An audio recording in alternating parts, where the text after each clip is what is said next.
Hey, everybody, it's Alan Lowe, and welcome to episode 7 of The I Told You Show, hosted here at the Flagler Voice podcast studio. It's an exciting night. Not only do I have my typical co host, Candy Stevens. Hi, Candy. Hi. But we have a city council candidate that I'll introduce to you, and we'll be asking him some questions. So that's going to be really interesting. And then towards the end of the show, we have a person that's going to call in and discuss some traffic issues at Matanzas High School. So don't go away. We're about to start now.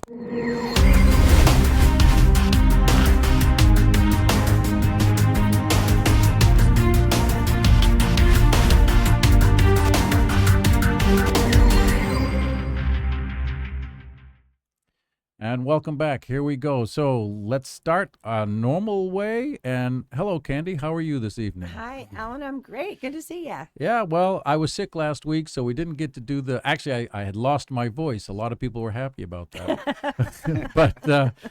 but welcome, and I think we're going to have a really great show tonight because for the first time we actually have an in-studio guest. Love it. So why don't you go ahead and introduce yourself? Hello, my name is Jeffery Sieb. I am a candidate for City Council. I have decided to run for City Council because the voters have spoken very loudly.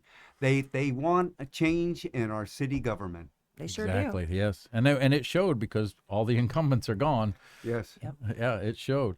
So I'm really glad to have you in the studio today. Thank you Thank for you. coming in. I appreciate it. I We've thank you. opened it up to all of the candidates. You're the first one that's accepted and come in. So Great. it speaks volumes for you. It really Yeah, does. we Thank want to you. really cover everybody. I mean, we want to do. For me, this is a different way of doing the election. Normally, we Yes. only interview our side or people that we think are on our side. If you know what I mean by that. So this is.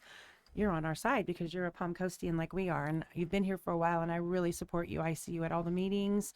I really think that you make wonderful points, and I think that you'd be a Thank really good leader up there on the dais. And so I wanted people to have an option to get to know you, just like Alan did, and that's why you're here. So Alan has questions for you, and then I have some questions as well. And these are from people in the community. Yeah, Okay. so we've had some people write in on Facebook and give us some questions to ask, and plus we have a few of ours. From me, my first one would be, sir, how long have you lived in Palm Coast? Well, I moved to Palm Coast in 1995 Hmm. permanently, but my parents retired here in 1978. Oh, I first visited them in 1979. And if you go to the Historical Society and see what Palm Coast looked like then, there wasn't an I-95 interchange Nope. at Palm Coast Parkway. right. You had to get off at 100 and get onto Old Kings Road and go up, wind up to go north. And the east part of the city from the I-95 eastward was all that was done. Yeah. Remember, my parents said, "You want to go see the wilderness?" We went over the I-95 bridge west, and then when they built Elizabeth Seton Church, the Mother Seton, the giant church, I said to my parents, they were saying, "Oh, it's got to look at the big new church, our new church." We went over there. I said, "Why'd they build that over here? Nothing There's out there. nothing here." It's funny. My dad moved here in '79. I was still in high school. My mom moved down the next year after I graduated high school, and then I moved here in '83. So, like you, we've seen a lot of change here. A lot of change. Lot Yeah, of some of it change. good, some of it maybe not so great. With you there. Right, So, but it's a beautiful city. I mean, it really Yes. is, and our goal is to keep it that way. Keep it Yes. beautiful. Yes. So you've been here quite a while. So how many different committees have you been on, or boards, or whatever around the city? Well, I can start way back when. Before Palm Coast was a city, it was classified as a service district of Flagler County. Yes. And they had what they called the Palm Coast Service District Advisory Council. And I applied for and was selected as a member because of my environmental credentials. But they said one of the county commissioner, Desport, I believe was his name, he said it was a good idea to have someone involved with the environment on the advisory council. So I became a member of the Palm Coast Service District Advisory Council. I work with Jim Holland. I work with Ralph Carter. I work with Jim Holland to resolve a waste management treatment in an issue in Seminole Woods way back when. And I work with Jerry Full to get the abandoned Lehigh Valley Railroad track line converted to a rails to trails program. You've been a busy, busy, busy man. Yes. Then, with the city after incorporation in 2014, I became a member of the Palm Coast Beautification and Environmental Advisory Committee. And I remember a couple of years ago, you went in to be re-upped on the committee again. Yes. Yes, I remember that. Yeah. Well, I served 2 4-year terms. The second 4-year term, I was the committee chairperson. They give you 2 4-year terms, but in order to get a third term, you had to go again before the city council. Right, and that's what I and- remember. And they knew me at that time, so I did not get selected for the next term. But since that time, that was 2022, I have attended almost every city council meeting, and I have addressed the council, as I mentioned to you before, close to 50 times on the issues. Right, right. You do. Well, that's, and I remember seeing you there because about the last 5 years, I've been to, except for this year, I've been to almost every city council meeting as well and stood up and spoke. And it's, I remember. and I'd like to applaud you for standing up to run for city council because it's no easy task, and it's easy to stand back and complain, but not so easy to get up and do something about it. So thank you That's for what that. I always say, it's much easier when you're on the sidelines. When you're out on the stage, Yeah. you're there. Well, people Yeah. are going to expect. I mean, I know I'm going to expect a lot of the new council and the new mayor. I know I am because we got rid of all the incumbents for a reason, Yes. which are going to be where all the questions are going to come from tonight relating to those types of things. So I really think this is a great time for change. We have a couple more seats that we got to fill with the right people. We got to fill it with people that have been here. I mean, you've been here way longer than me. I've been Almost- here 10 almost 10 30. years. Almost I've been 30 here 10. years. And your opponent's been here 2 years, just so we can point that out. He's been here for 2 years. So in 2 years, you don't even know all the shortcuts in Palm Coast, let alone how to run the city or any of that kind of stuff. So that's why I'm going to support you. I'm going to vote for you. And I voted for you before, and I'll vote for you again because I think that you're the best choice. Thank you very much. You're I welcome. appreciate that. You are the best choice. I appreciate that very much, and I'm ready to go to work and ready to work with the council members that will be there and the candidates. I have spoke with the other candidates, spoken several times with them and seeing them campaigning and at some of the meetings at times, and I think we can work together to move this community forward. We all seem to have very similar ideas, the ones that I have spoken with, Right. Sure. about how we can get going, get the community forward, and to keep it the way we just meant it, the beautiful city. That we remember, yeah. Right. That's what we Right. want. Because That's they're what I trying to want. change it. Yes. So speaking on that, you notice with all the development that's going around, when a single family home is built. Now, my dad was a builder way back when. When I moved down, I went to work with him. But he was a single family home builder, and from the time that he moved here and started his own construction company till the time he retired, which was about 15-year span, he built 115 houses. So he wasn't building these, the developments. It was single family home. And when we would come in and clear a lot, we had to leave certain trees.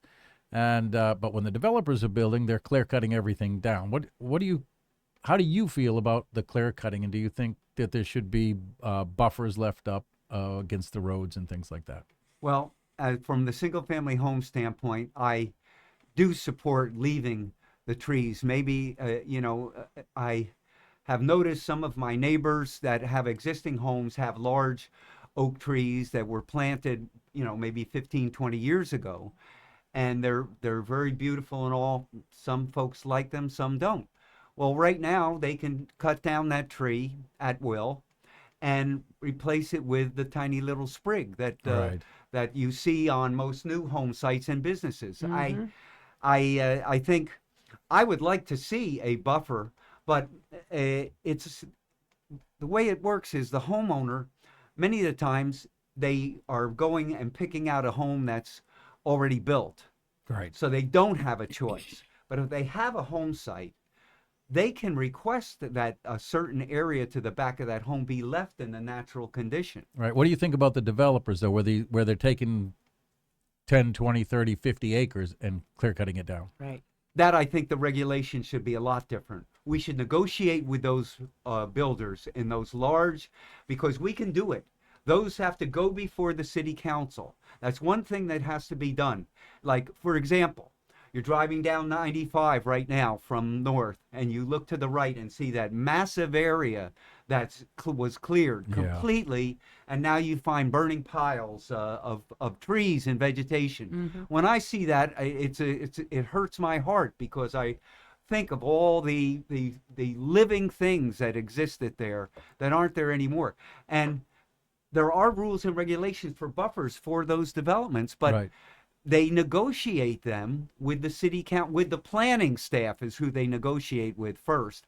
Then it goes to the planning board. Then the city council gets it last but not least. Well, I think we can change that sequence to where we know what's going in first from the planning department. That's what I would like to see. Yeah, I agree with you. And you should be a little bit more knowledgeable up front, so that when it does come back for the second or final read, Yes. you've got some background. You're not being, hit Yes. out of the park. Yes, and they have this what they call quasi-judicial, and I don't like it because it cuts off the public from being able to speak out, Yeah. except for those 2 city council meetings.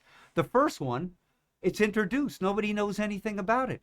The second one, they're voting on it, so it's almost like it's a done deal. Right. So Yeah, I that's what it went feels and like. spoke on several developments before they were being brought up to those 2 meetings. When they were first introduced at the planning board, I spoke to the city council, and the city attorney and the city manager said, after I spoke, said to the council, do you have to disregard everything he has just said, because it's not quasi-judicial, it's not in the quasi-judicial setting. Yeah. So I'm like, what is this? Yeah, things need to change, and I'm glad you feel that way. Yeah. Another question that was sent in to us to ask you about is your feelings on our current state of our infrastructure. Well, one only has to look around to see what the current state of the infrastructure is.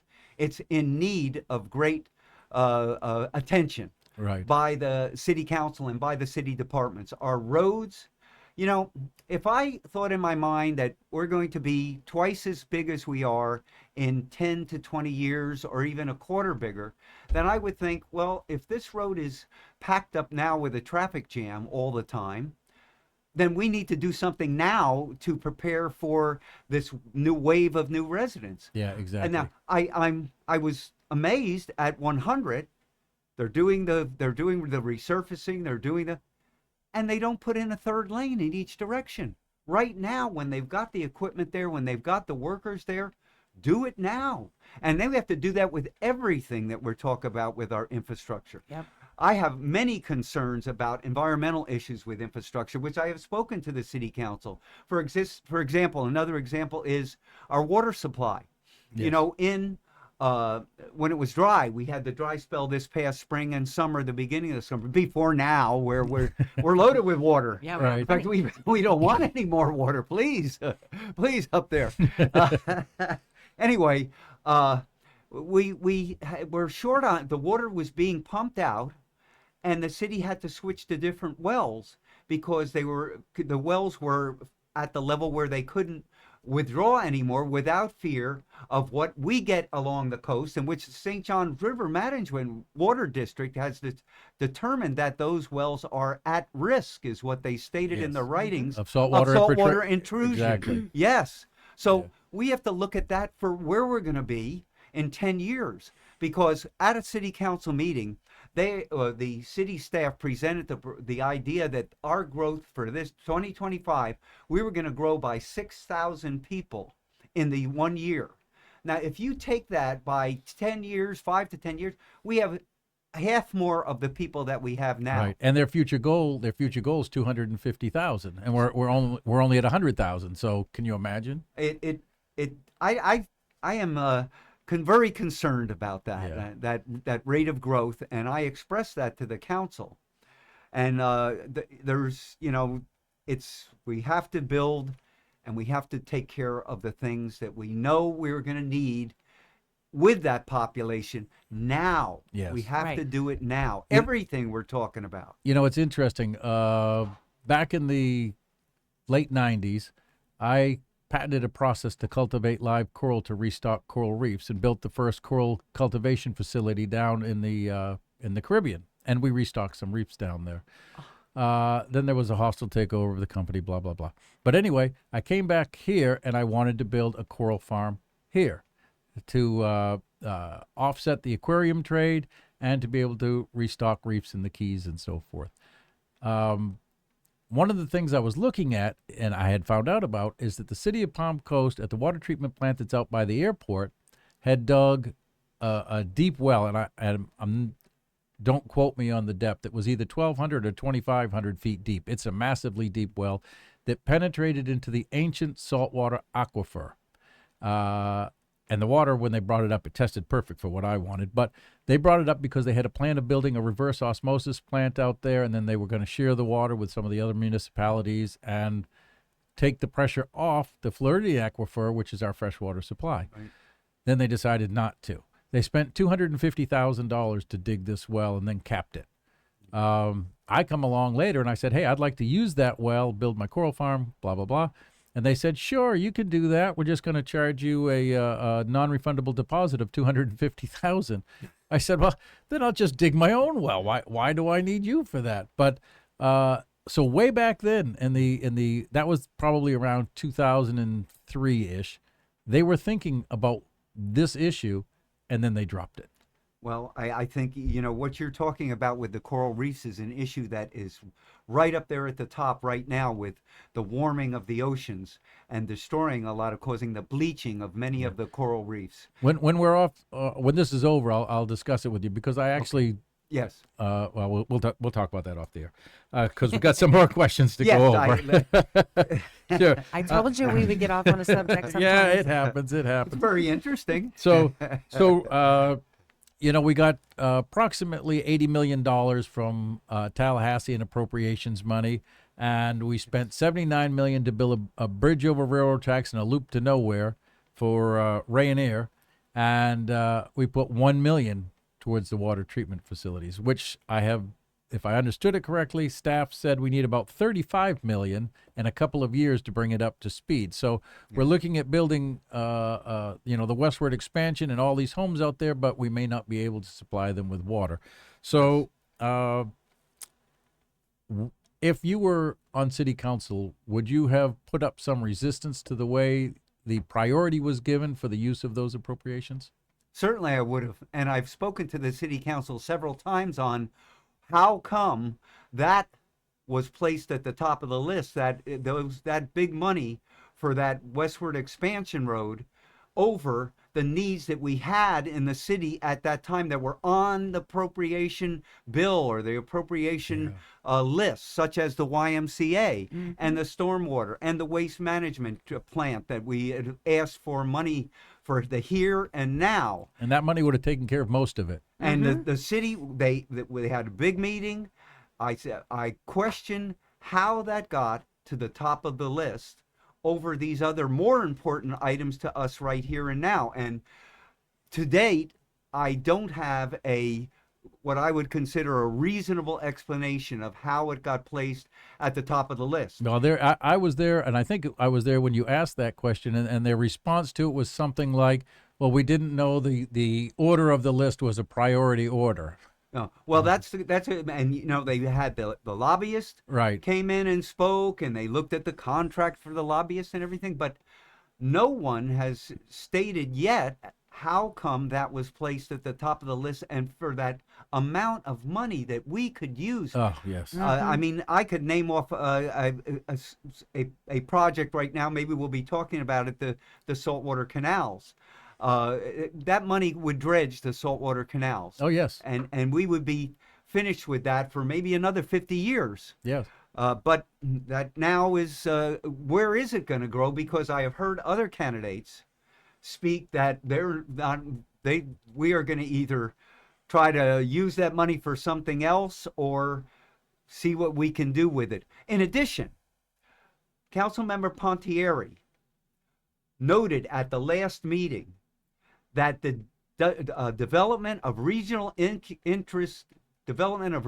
impact document that was filed 20 years ago by the developer of this Niagara Lakes development, that's what it's called, the Rayonier folks, Right.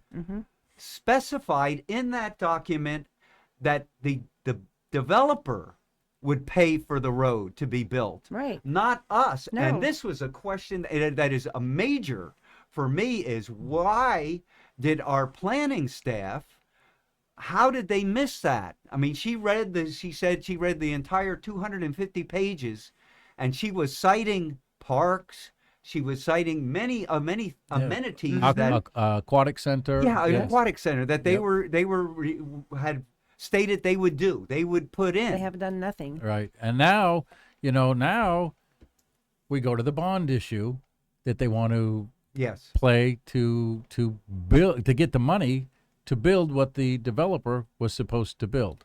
Right. That, and then they're the issue about the $93 million stadium or Yeah. sports facility that they were given this presentation by the company that would do that, where we would build it for them.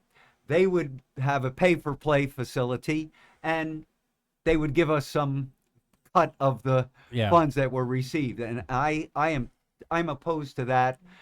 My vote will be no, and I encourage people to send it back to the Same. drawing board. Don't let the new council deal with it, because Right. I think they would make a wiser decision on that than what was made now. And I agree with you 100%. And if you look at it, what they're actually at, if we take the bond and the money and take that out of the wording for a moment, what they're actually asking in this referendum that they want to try to get through is they're saying we want the voters to vote to take their vote away from how we spend money in the future. Right. And it cannot happen. We Nope. cannot do that. Even if, Once they take it, you don't get it back. no, Right. even if we're talking about, raising the cap a little, raising the repayment time a little, whatever, but taking the people's right to vote no on how their money's going to spend on that amount of money, no, it cannot be that way, in my opinion. Well, and also, I attended all the city budget meetings, was just finished with the appropriation for next year, what we're going to spend, what the city budget will be. And we're operating a tight ship right now. To have a loan repayment, I mean, we can just all think in our own families, we budget our money pretty much that we take care of everything. Okay, now we add another chunk of a payment that we have to make. Well, where does any money come from that the city We uses? all know where it's going to come from. 90-something% of Yeah, the right out of our residents. pockets. That's right. 93% Yep. of the money that goes into that city budget comes from the homeowners. Us. And that's Exactly. just And so that's messed another up. thing that I think we're going to really do some work with. I know both the mayoral candidates, and I know on District 3, District 3 candidates are exactly the same. We want to work on that mix. We want to Yeah. bring in more commercial buildings, commercial jobs. We want to have better paying jobs. I think we can do it. Oh, I And know I we think could we do could it. do it too. You So know, now I at- have a question. You 1 second, and then I'm almost done with my question, so I'm going to turn it over to you anyway.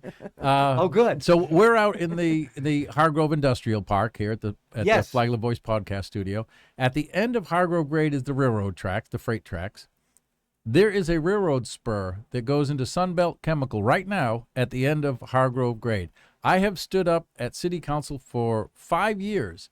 A friend of mine and I spoke with CSX out of Jacksonville. They were willing 5 years ago, I don't know if they're still willing, but they were willing 5 years ago to come and extend that spur further into the industrial park to allow other companies to come in and access the spur. And my thought immediately went to, on their dime, which back then was about $5 million. My mind immediately went to, we're 90 miles roughly north of NASA. And most of the rocket components and so forth that NASA is using are built either in California or Texas. And they have to ship them all the way across the country to here to get, or to Florida to get to NASA. Right.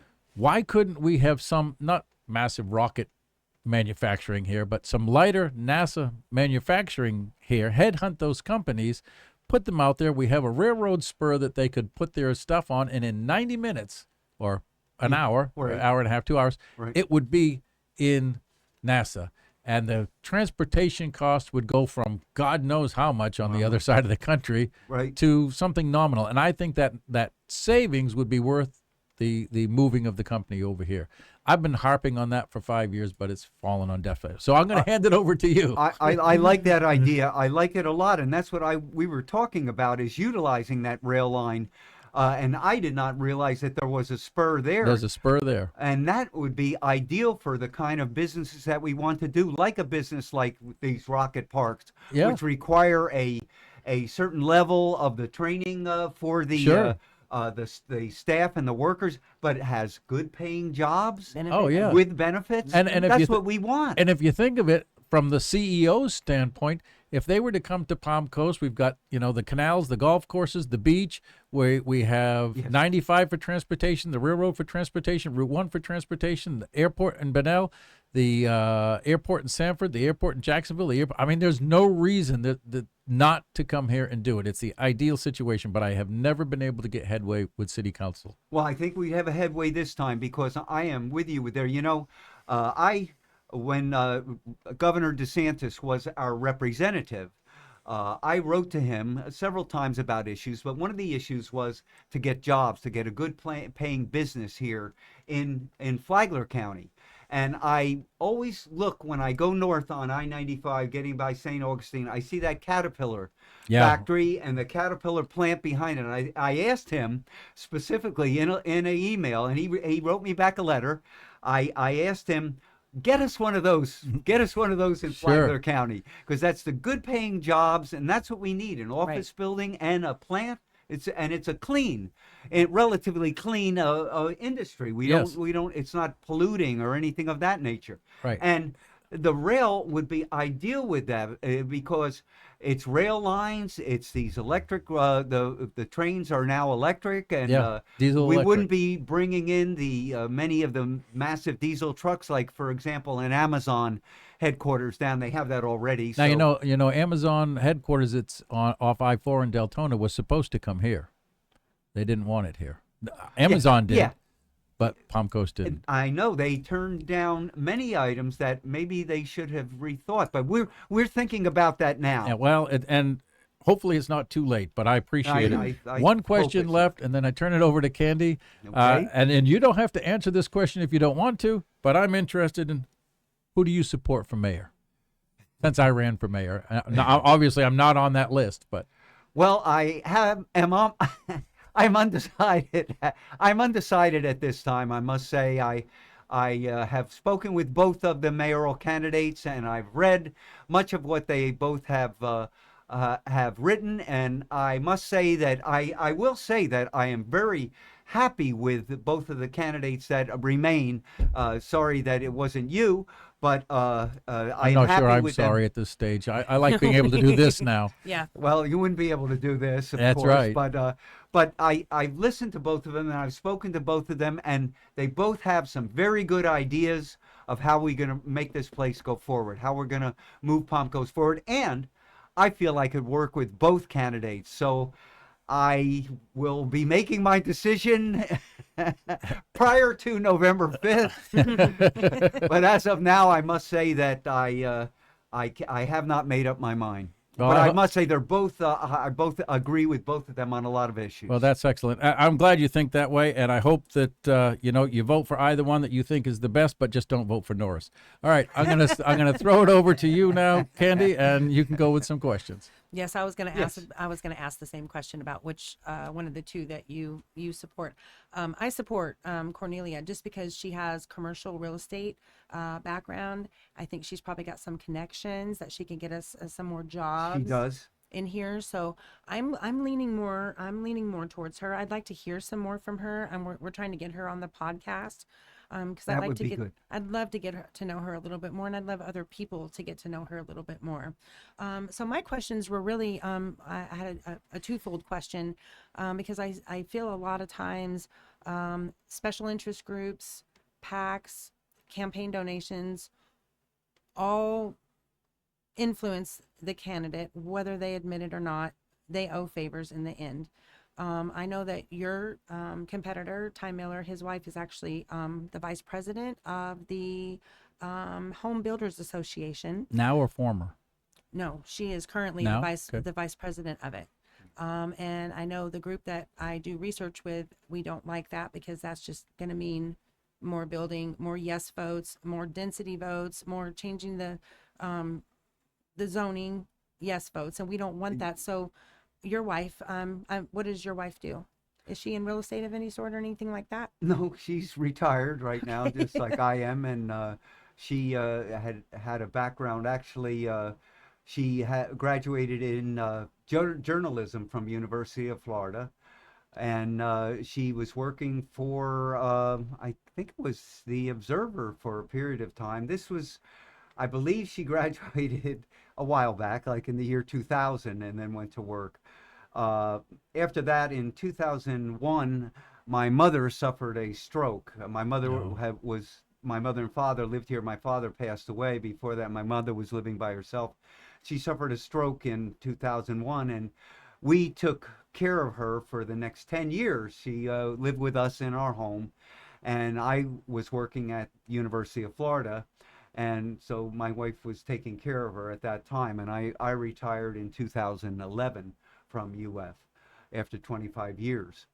But she is not affiliated with any outside organizations, nor am I. I am not affiliated with real estate, with builders associations, with developers or construction interests. My interests are with the people of this city as to what we need to get done. Oh yeah, absolutely. I mean, I can see that from all the boards that you've sat on and all the meetings I've seen you at. And like I said, you've been here 12-fold longer than me. So I know that you know the city as well as Alan does. And that's why I wanted Alan as mayor so much, because I know he has a history here just like you do. So to me, the people that have a history here, you have a conscience for the city. You have a conscience for Palm Coast and what you do allow and what you do not allow on things that you're going to be signing off on or not signing off on. So I was just asked to make it very clear about any connections that you don't have in real estate. Your wife does not have any, like Ty Miller's wife does. And you don't have any PAC money, any developer money. I know Ty Miller is getting a lot of money from A lot of Klein money. Construction, a lot of money from Klein Construction. Yes. And we don't want somebody that owes favors to the construction And company. So we, that was we it. should say that Klein Construction does a lot of work for the city, and they're a local company. And that I don't know, but I just Yeah, look I at, just look want at who to it put that is. out that they are a local company. I have nothing against Klein Construction themselves. They do some excellent work. One of the things that I find interesting, though, that I'm not sure if you're aware of, sir, is that the construction for the westward expansion for that megatropolis of a sports thing, they want to hire companies out of Jacksonville, not local. Well, I'm sorry to hear that, because I think we should go with local as much Always. as we Always. can, I as agree. much as we can for everything, because that's where we want the money and the jobs to go, Right. is right to our local. But back to your comments on the contributions, I'm a fiscal conservative. I have run my campaign as a grassroots, low budget effort, and I have no affiliation with any of these groups. My affiliations are with the people, and I will be a fiscal conservative with our tax dollars. That's Yeah, excellent. I know you will, because I've seen the questions that you've asked at the meetings and the points that you brought up, all very valid points. A lot of very valid points, just like Teresa Ponteri brings up there on the dais. So that leads me to another question. So we found out a couple city council meetings ago that there was money promised to do certain amenities and certain things in the westward expansion 20 years ago by Rayonier, who owns that property. And we found out that they were supposed to have done the things and they didn't do the things. And so a lot of our grant money went to pay for some of the things that they were already supposed to have done. So basically, they took the money from us, like we were just talking about. We could have used Yes. that money to fix almost everything. Right. So, what is your plan? How do you see a way for us to get that infrastructure money back? Well, I think we'll have to consult with the legal folks as to what to do, because it is my belief that once the money has been appropriated by the state, it's earmarked Yeah. for what has to be done I'm with saying it. to get it back from Rayonier. Yeah, we're Rayonier. not- Well, and that's a good point, and I think that's exactly what we should do, is uh, pass the cup to Rayonier to make the contributions, and Yeah, hold them to something their is going agreement. to have to be done to rework the whole project. Now, I have heard one of the mayoral candidates, and I won't mention his or her name, uh, that say that, well, we're just not going to do it, and that is a good remark, but it may be limiting us in some regard because we have to see what can be done. So this falls into the realm of the city attorney advising us on what we can do, and maybe the planning staff also, because I am very unhappy with what has been occurring for a while now, not just recently. It's stuff that's being missed or overlooked that Missed, shouldn't be. overlooked, and also the way that our developments are occurring with the fact that they don't actually put in buffers or there was a gentleman that spoke. I spoke last week, just this past Tuesday, about the gentleman that came in from Seminole Woods, and he was saying that they're building an apartment complex across the street or near his home, and they said that they would provide a buffer of natural vegetative Yep. buffer along the roadway as a visual block from the development. And then he said, well, they came in and they cleared everything. And what it would include in the development order, what they have now, is what I call the grassy lawn appearance. They'll have a buffer. I said, oh yeah, they're going to have a buffer. It will be like a 6 foot or 10 foot wide strip of grass with some shrubs and some of the tiny spring trees planted. Right. But that's not what we could have had. And I used also the example of that big development on 95 where everything is being burned up right now. It's just totally stripped. They're going to have buffers. It will be that grassy front lawn. Why couldn't the city staff had sat down with them and looked at the map of that area and said, you need to leave a buffer here. For example, right along 95. It's like nobody's looking. I mean, almost to me, it's like they're not even reading. They're not even reading it, or they're not understanding what they're reading. Either way, that's not good because that's hurting us in the end, in the long run here in the city. We're seeing all this, the overdevelopment, all the flooding of the backyards and stuff. Yes. That was another thing Yes. I wanted to ask Yes, you yes. about. You know, that's been my cause. That's what's Yes. got me involved in the city I- so much. And so I'm I've seen in you so there. deep. Yeah. So, because it matters to me. I don't want to have a whole neighborhood flood. I am so worried about our whole neighborhood flooding because of the way the drainage is. So, the city says that they can't come in and fix it because they can't work on private property. I don't understand why the developers can't give money into a fund where the developers' money is being given to the resident to do the work. You have a work order, you hire a company, you say this person's doing it, this is how much it is. The money comes out of that and the people get their yard fixed. Some of the people are on fixed incomes, a lot of them. Yes. Like myself, Well, they're on a being fixed- retired. And that's very important that we take care of those people. I'm going to be one of those people someday. Yes. And I really want to make sure that those people don't get overlooked. And I don't see why we can't come up with some kind of a formula, some kind of a fund that comes from the developers that actually is used to help. Well, you know, I think I agree with you on that, and I know that from attending the meeting of the Citizens Advisory Council on flooding the other night with you, I see that there is a number of homes right now that have these issues. I hope that we have eliminated that from occurring from then till now, and now into the future, because for example, if someone has a home that's been in place for 10 to 20 years and there's a vacant lot behind it and that lot is cleared, the city needs to make sure that the builder on that lot in the back is not going to have the height of that foundation of that slab so high that the lot will be graded as Niagara Falls going downward to the already existing home, which has Yes. happened. Yes. I know the young lady on Birchwood because I live right near there, and I've ridden my bike by that house, and that may be the number one example of what not to do. But there's also the problem with the backyards of homes. And I have a friend of mine that has spoken about that his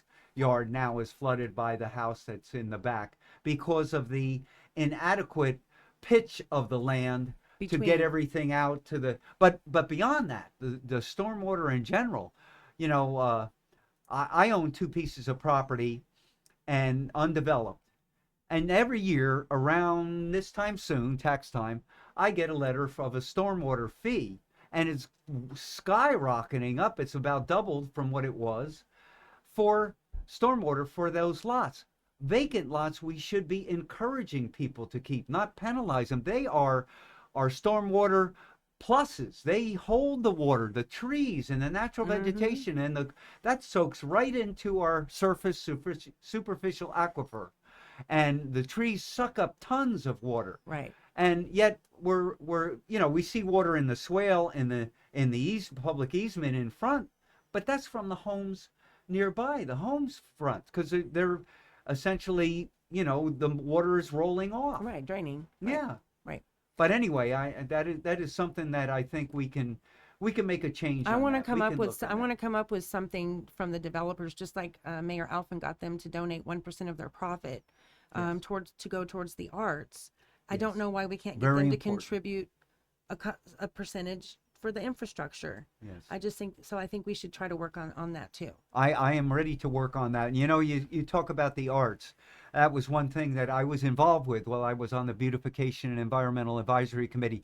The committee and the city selected me to be a member of the Arts Commission. So I met with many of these folks with the arts, the GRL, I forget the name of it, the Arts Foundation. The head of that passed away, and that's when that was one of the dominoes that sent the Arts Foundation downward. But we were involved in that, and I go to drive by the Central Park Lake on the way to City Hall, and I look over and I see that Burrow with Bird sculpture. That was supposed to be one of 7 sculptures around that lake, was supposed to be a sculpture garden. And on the beautification committee, I was always pushing the city. Where's this going? Why aren't we getting that going more? Right. What's going on? Because I have a great belief in a program of beautification called Art in Public Places. Cities have that. I lived in Gainesville for 15 years, moved over here for the last 10 years that I worked at UF.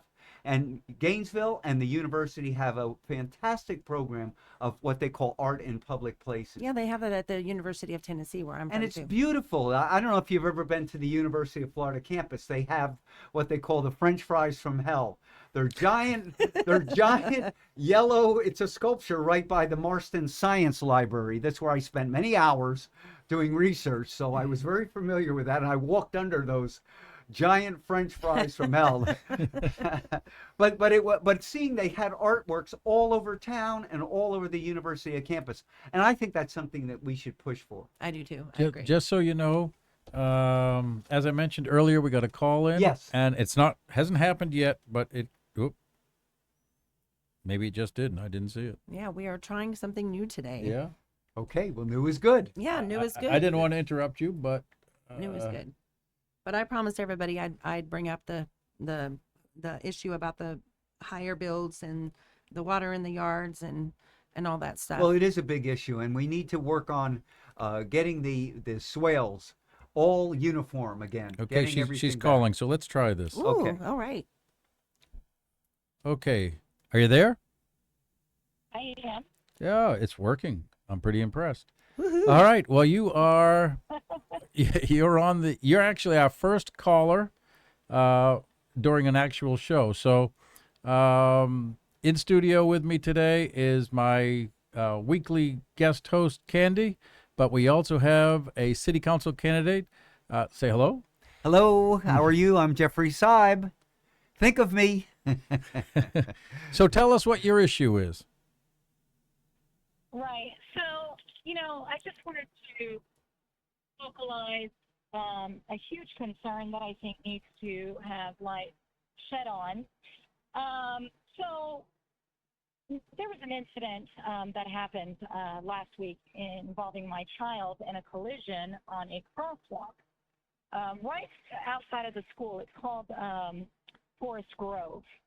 Now, this I think should have been handled or addressed years before we got there. But however, it's now a huge concern, and I feel as though nothing has happened since. Matanzas High School has no jurisdiction on that particular road. It is a public road. However, there has been signs stating that it is an unauthorized pickup. Now, the incident happened with my child, and he was hit by a car that was there to pick up their family member or whomever. And, you know, he told me that he was not able to see the viewing, you know, that right when you're leaving a Matanzas High School and you get on that crosswalk, you should have a clear view of being able to cross the street. However, there was so many cars there that they weren't able to see to get over that crosswalk. And, of course, the incident should have even happened to begin with, because nobody should be picking up their children there. They should be going through the regular line as usual, as all other parents should be going through that line. So at this point, the incident happened. He was hit at a crosswalk. However, I feel as though nothing has taken place in regards of, you know, something being put in place, safety protocols, something there for the safety of our kids who are living in the neighborhoods right behind that high school. What would you know, like to coming see to and installed from. there to prevent this from happening in the future? I'm sorry, say that one more time. What would you like to see installed to prevent this from happening in the future? Well, what I would like is pedestrian safety beacons placed at that crosswalk. Clearly, there's, you know, kids coming to and from on foot and on bike, you know, and on top of that, I would like permanent law enforcement stationed there on Forest Grove during those peak times to enforce, you know, safety for our children, but also to let these individuals know that, hey, you don't need to be picking up your kids here, you know? So since this doesn't And since this doesn't fall in the school board's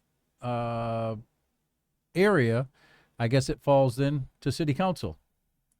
Okay. it would. So I've already been in contact with the Flagler schools, the COO, chief of operations, and even the superintendent is aware of the situation. However, what's frustrating to me is they were only told to voice the incident to the community traffic safety team here in Flagler. And, you know, and then he was told that the community continues to look for solutions for the area, right? So I was told to join the committee and go to these meetings. However, this just happened. So, of course, I'm going to go to the committee. However, nothing has happened prior to this incident. No student has been hurt. Nobody's been hurt on that particular area, right?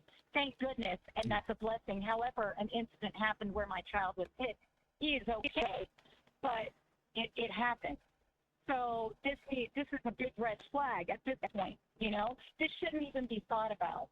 Something needs to, you know, these two things need to be put in place now before, you know, something tragic happens, you know, before anything's done. Yeah, It I shouldn't agree take a with you. tragic event to happen. Yeah, it shouldn't take a tragic event to happen for anything to be put in place. It needs to be done now to prevent any future incidences. Well, I'll tell you what, you've just put it out to the world, and this will be going live here shortly, and pretty much, well, over 1,000 people will hear this within the next day or so. But more importantly, one of the city council candidates has now heard it, and we're going to throw it on his shoulders to fix it. And he's taking notes. He's taking notes right He's now. taking yes. notes. And even Flagler Sheriff's Department isn't doing enough. Nobody is doing enough. I have been talking to a lot of officials, and I feel as though the concern's not there. And especially the police department, the Flagler Sheriff's Department, they should be doing something now. something needs to be done now. And, you know, they said that they're already in contact with the Flagler Sheriff's Department. However, I have been in line for the past week picking up my child, right? Because I am so uneasy about the whole situation. Sure. And I was looking over in that general area, and still no presence of law enforcement. No, the cops, or excuse me, the cars are still lining there as if there's no issue. Even though the two signs are stated there, there's nothing blocking, no bushes. You can see those signs clear as day. This is not an authorized pickup. However, they just do it anyway. Well, So my frustration is through the roof at this point. we can hear it in your voice. Yes. Yeah. And on top of that, as parents, you shouldn't have to fear.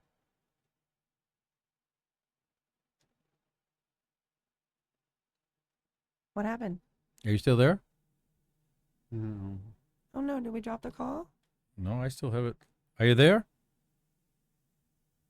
No. I guess it did drop. But we heard her. We heard her Yes. situation, Yes. and well, I mean, you just heard it, so obviously we can't go in depth into it. But what do you think about setting something up there?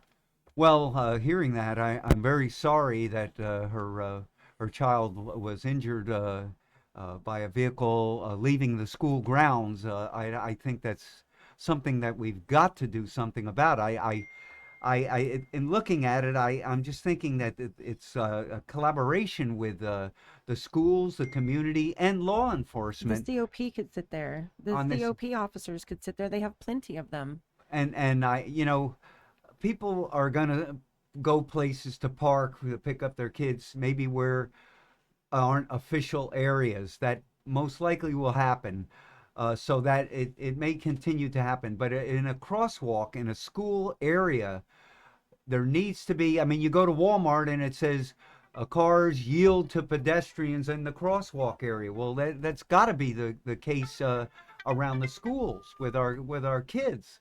It's too important. So I think that we've just got to work harder on this to solve these kinds of issues and not have a tragedy.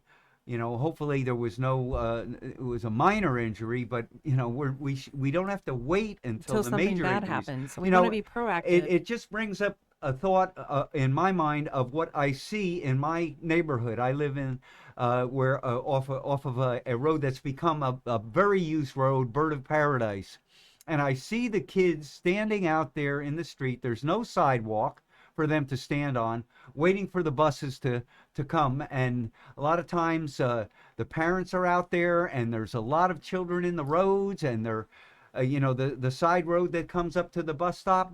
The kids are out. Where do they stand? They're not going to stand in the swale. Right now it's flooded. So if we had some of these amenities like sidewalks in these areas that have grown up and along, especially around the schools, it's important that we take very great care with everything that goes on.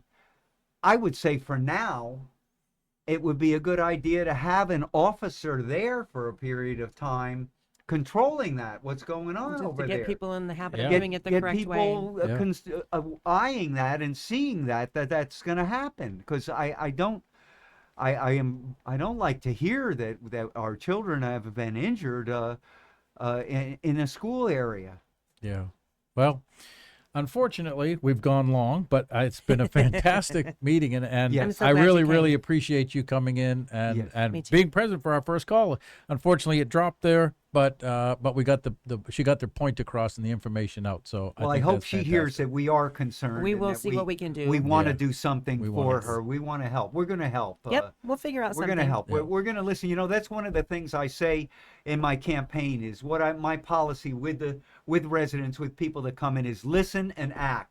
I want to listen to what they have to say and then act on it. Yeah. Right. Yeah. We get a lot of lip service up there, but no action. Right. Yeah. That's going to change. Well, thank you everybody for coming into the studio today. Thank you. Thank you everybody out there for tuning in and listening. This has been a fantastic show. We went a little long, but I think it was well worth it. Happy Friday. Happy Friday. This is the Yes. I Told You show, and it is being recorded at the Flagler Voice podcast studio. Thank you for coming in, and we'll talk to you again next Friday. See ya.